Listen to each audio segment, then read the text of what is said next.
Hello guys, welcome to the Panchsheela academy. Myself Kamal Singh Parmar और आ गए हम आपके एक बेहतर से स्टैंडर्ड इम्पोर्टेंट टॉपिक की ओर, जहां पर हम बात करेंगे मैग्नेटिक डाइपोल मूवमेंट पर। Okay, so magnetic dipole movement आज का हमारा ये लेक्चर है, इस पर बेस्ड। ओके, और हम बात कर रहे हैं आज लेक्चर नंबर 13 में मैग्नेटिक डाइपोल मूवमेंट पर। ओके, तो थोड़ा सा हमारी प्रीवियस क्लास को हम रिकैप करें तो आपने डाइपोल के बारे में स्टडी किया होगा। एक ऐसा सिस्टम जिसमें दो इक्वल और ऑपोजिट चार्जेस को हम एक फिक्स डिस्टेंस पर अगर अटैच कर देते हैं तो इस तरह से जो बनने वाली सिस्टम होती है उस सिस्टम को हम बोलते हैं इलेक्ट्रिक डाइपोल मूवमेंट। ओके, दो चार्ज, एक पॉजिटिव होगा दूसरा नेगेटिव होगा, और दोनों के बीच 12 डिस्टेंस फिक्स कर दें हम, तो इस तरह से जो सिस्टम जनरेट होता है दैट इज डाइपोल। और इस डाइपोल का अपना डाइपोल मूवमेंट होता है जो कि होता है magnitude of any one charge into distance between both the charges के इक्वल। ओके, सो ये है आपका इलेक्ट्रिक डाइपोल मूवमेंट, जहां पर दो चार्ज के कॉम्बिनेशन से हमें मिलता है डाइपोल मूवमेंट। और यहाँ जो डायरेक्शन इसके अंदर हमने स्टडी की थी डाइपोल मूवमेंट का डायरेक्शन क्या होगा, तो वो डायरेक्शन यहाँ है -2 पॉजिटिव। ओके, हमेशा डाइपोल मूवमेंट की डायरेक्शन कहाँ होगी? -2 पॉजिटिव। ओके, तो इस तरह से हमने इलेक्ट्रिक डाइपोल के बारे में स्टडी किया था। Okay, similar magnetic dipole moment भी हमको मिलेगा, है ना, इस वाले अपने चैप्टर के बाद हम जब अगले चैप्टर की बात करेंगे उसमें हमारे पास परमानेंट मैग्नेट के लिए डाइपोल भी हम लोग कैलकुलेट करेंगे। जैसे आपके पास मान लीजिए कोई बार मैग्नेट, इसमें बार मैग्नेट में दो पोल होंगे, एक नॉर्थ और एक साउथ।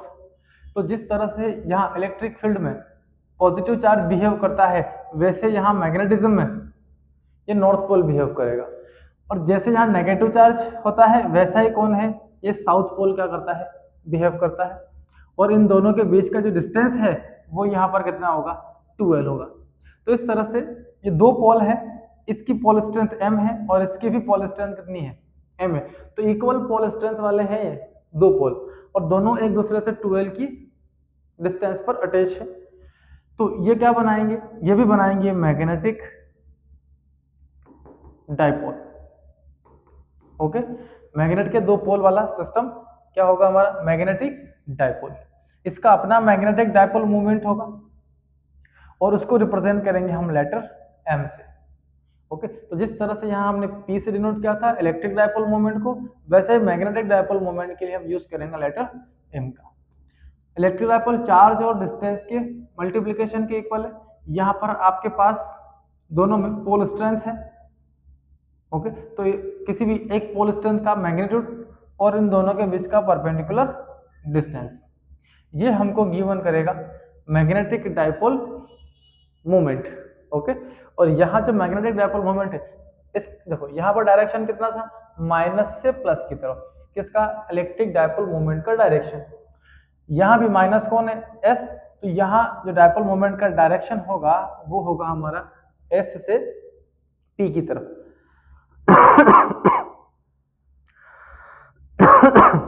ठीक है, चलिए सॉरी।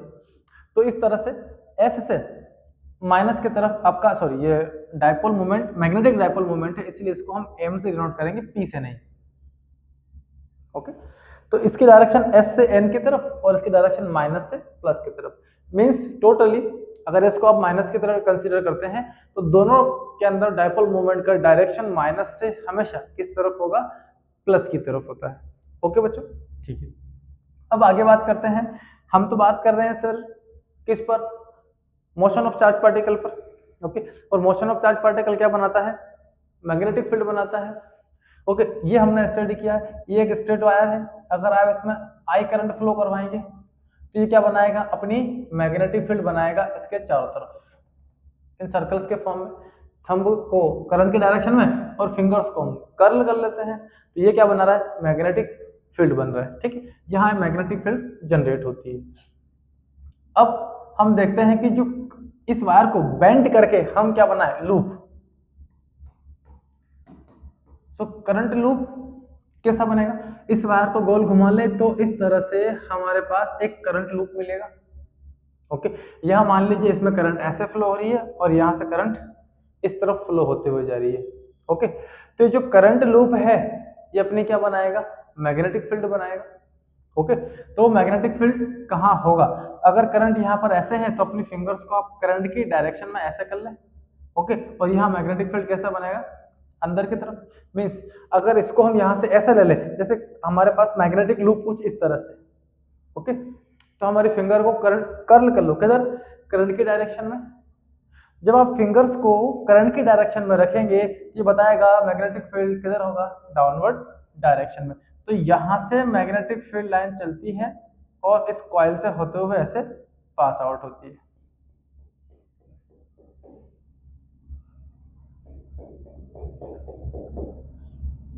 ये सारी मैग्नेटिक फील्ड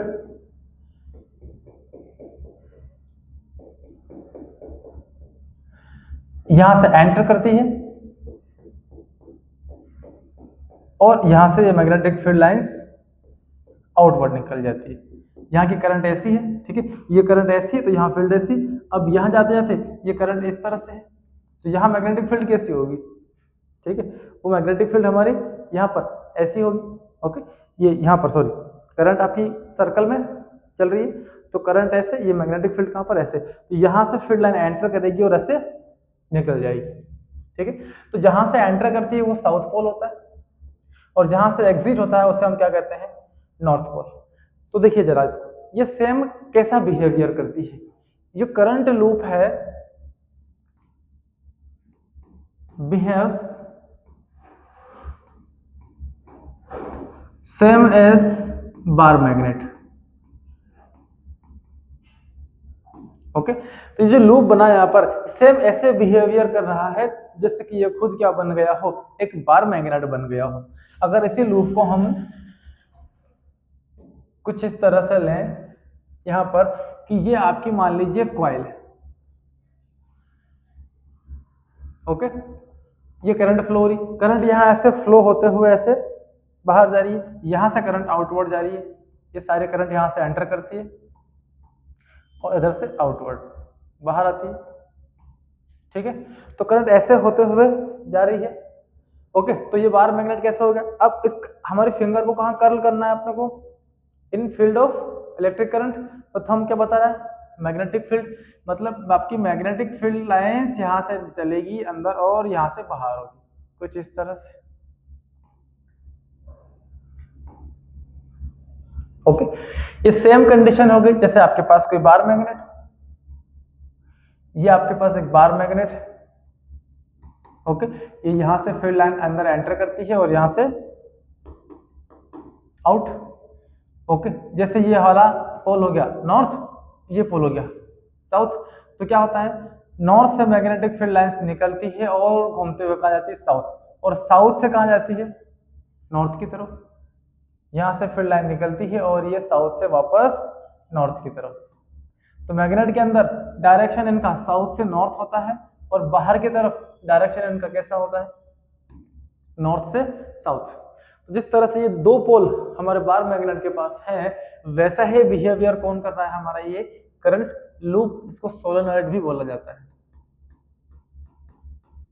ओके, तो ऐसा ही बिहेवियर ये कॉइल, ये लूप करता है।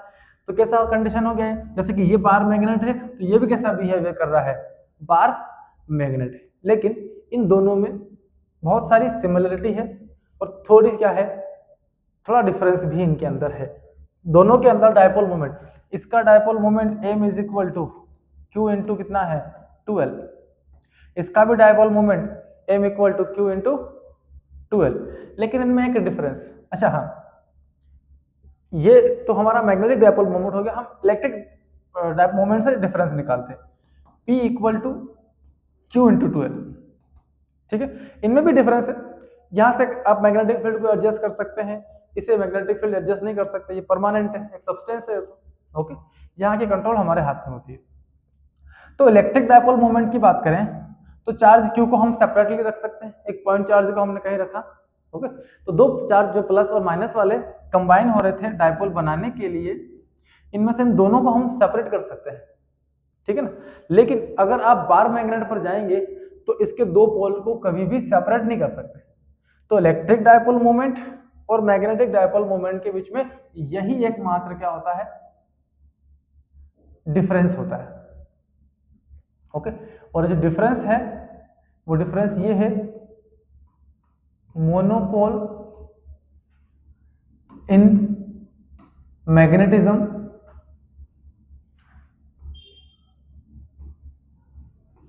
Monopole in magnetism does not exist. आप मैग्नेट के मोनोपोल को डिसाइड नहीं कर सकते। ओके, एक सिंगल पोल कभी जनरेट ही नहीं कर सकते हम। इसको कट करो आप, ये मैग्नेट है, ठीक है। आप सोच रहे होंगे कि इसको कट करके मोनोपोल बना लें, यहाँ से कट कर दें इसको, लेकिन जैसे यहाँ से कट करेंगे ये टुकड़ा जैसे ही अलग होगा, ये नॉर्थ था तो ये साउथ बन जाएगा। ये टुकड़ा यहाँ से अलग होगा तो ये ऑलरेडी साउथ था, ये क्या बन जाएगा, नॉर्थ। आप कितने भी छोटे टुकड़े करते जाओ, हर टुकड़ा अपना एक नॉर्थ और एक साउथ बना लेगा। टोटली हम किसी भी क्वांटिटी के फ्रंट और बैक को सेपरेट नहीं कर सकते। तो फ्रंट और बैक तो दोनों है, अगर नॉर्थ फ्रंट है तो साउथ उसका बैक है, और ये फ्रंट और बैक आप कभी भी अलग नहीं कर सकते हैं। इसीलिए मैग्नेटिज्म के अंदर कभी भी हम मोनोपोल को जनरेट नहीं कर सकते, it does not exist. Okay, ठीक है बच्चों, तो यहां पर तो मोनोपोल हमारा एग्जिस्ट करता ही नहीं है। चलिए अब इसका मैग्नेटिक मोमेंट का डायरेक्शन और देख लेते हैं। तो क्लास 10th में आप लोगों ने स्टडी किया होगा कि जब हमारे फिंगर्स को हम कर्ल करते हैं, ओके, या हम क्लॉकवाइज डायरेक्शन में चलते हैं, ये कंडीशन कैसी है, क्लॉकवाइज डायरेक्शन। तो क्लॉकवाइज डायरेक्शन में जब बात करते हैं हम, उस कंडीशन में लूप का ये वाला पोल, ये वाला हिस्सा साउथ बनता है, यहां पर ये करंट की डायरेक्शन है, ठीक है। तो हमारे फिंगर को हम कर्ल कर ले किधर, इधर क्लॉकवाइज डायरेक्शन में, तो यहां पर आपको इसका जो डायपोल मोमेंट का डायरेक्शन है वो अंदर की तरफ मिलेगा, और ये जो पोल आपको मिलेगा यहाँ पर ये होगा साउथ पोल। लेकिन जब जब हम फिंगर्स को घुमाएं और करंट एंटी क्लॉकवाइज चले, ये एंटी क्लॉकवाइज, इस कंडीशन में क्या मिलेगा आपको, south pole, sorry north pole, ठीक है। फिंगर यहां हमने की, ठीक है, यहां तो हमारी कहां है फिंगर, लेकिन करंट क्या रहा, ऑपोजिट। तो हमारे फिंगर को एंटी क्लॉकवाइज डायरेक्शन में हमें कर्ल करना पड़ेगा, क्योंकि फिंगर हमेशा कहां रखनी है, करंट की डायरेक्शन में। तो ये करंट की डायरेक्शन में, और यहां से फिर लाइंस कहां आ रही है, बाहर। इसका मतलब है कि ये वाला जो पोल है, ये वाला जो साइड है इसका, वो एक नॉर्थ पोल की तरह क्या कर रहा है, बिहेवियर करता है, ठीक है। इसको हम यहां देख सकते हैं, ये हमारा करंट लूप है, यहाँ करंट इस तरह से, यहाँ करंट इस तरह से फ्लो हो रही है। तो हमने क्या बताया है, अगर आपको डायपोल मोमेंट का डायरेक्शन देखना है तो आप राइट हैंड रूल की रूल से पता कर सकते हैं। फिंगर को कर्ल करना है इन डायरेक्शन ऑफ करंट, अगर करंट क्लॉकवाइज है तो हम बताएगा क्या, डायरेक्शन ऑफ डायपोल मोमेंट, ठीक है। ये लूप हमारे सामने इस तरह से, तो करंट यहाँ में इसमें ऐसे फ्लो होती हुई आ रही है, तो ये करंट की डायरेक्शन में फिंगर कर लिया हमने, और ये थंब क्या बता रहा है, डायपोल मोमेंट का डायरेक्शन। मतलब यहां से फिर लाइन एंटर करती है और यहां से फिर लाइन आउट चली जाती है, ये कुछ इस तरह से। ओके, तो ये वाला पोल क्या हो गया हमारा साउथ, ये क्या हो गया नॉर्थ, और जो डायपोल मोमेंट है उसकी डायरेक्शन कहां होगी हमारी, साउथ टू नॉर्थ। यहां एक लूप है, इसमें करंट हमारी इस डायरेक्शन में चल रही है, ओके। यहां डायपोल मोमेंट का डायरेक्शन देखें तो फिंगर्स को कर लो कर्ल, ओके। यहां पर आपका डायपोल मोमेंट कहां होगा, आउटवर्ड, ओके। तो आउटवर्ड है, तो यहां पर चलिए, तो डायपोल मोमेंट इसका क्या हो गया, बाहर की तरफ। अगर यहां पर लूप हमारा कुछ इस तरह से है, अभी अभी किया हमने, तो यहां पर ये करंट इस तरफ, यहां से फिर लाइन कहां जाएगी, अंदर की तरफ। इसका मतलब है कि यहां पर जो डायपोल मोमेंट का डायरेक्शन है वो सीधा सीधा हमारा कहां है, इनसाइड द सरफेस। और डायपोल मोमेंट का डायरेक्शन फाइंड करने का ट्रिक ये है कि आपको अपनी फिंगर को कर्ल कर लेना है और थंब को रख लेना है इसके ठीक परपेंडिकुलर। तो थंब बताएगा हमको क्या, डायरेक्शन ऑफ डायपोल मोमेंट। ठीक है बच्चों, तो इसकी डायरेक्शन आप आसानी से पता कर सकते हैं, डायपोल मोमेंट हमारा किस डायरेक्शन में होगा। तो आज के लेक्चर में हम इतना ही डिस्कस करेंगे। नेक्स्ट लेक्चर में हम डायपोल मोमेंट पर बेस्ड कुछ न्यूमेरिकल्स पर डिस्कस करने जा रहे हैं, तो इस लेक्चर को नोट करें, साथ ही अगले लेक्चर को वॉच करना बिल्कुल भी ना भूलें। मिलते हैं आपसे अगले लेक्चर में, तब तक के लिए पढ़ते रहें।